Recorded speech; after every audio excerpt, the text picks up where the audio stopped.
नमस्कार. मी माया हरिदास अग्ने, सहकारनगर आहे, इथे राहते. बॉडी फ्रायचं हे सेमिनार भरलाय 10 दिवस. पण त्याच्यामध्ये बराच फरक पडतोय. पहिल्या दिवशी तर काय असं जाणवलं नाही.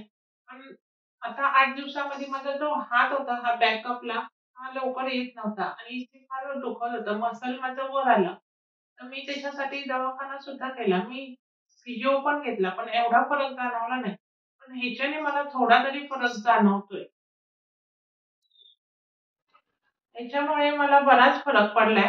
म्हणजे इथे या पायाला पण मला जरासं दुखत होतं. पडल्यामुळे मी आता त्याला 7-8 वर्ष झाली. पण असा बॅकअप येत नव्हता. त्याच्याला पण फरक पडलाय आणि हाताला पण भरपूर फरक पडलाय त्याच्यामुळे. आणि ज्या मॅडम घेतात त्या पण खूप छान आहे. म्हणजे त्या इतकं सगळं समजून सांगतात ना, तर त्याच्यामुळे येणाऱ्या माणसांना पण उत्साह तेवढाच वाढतो.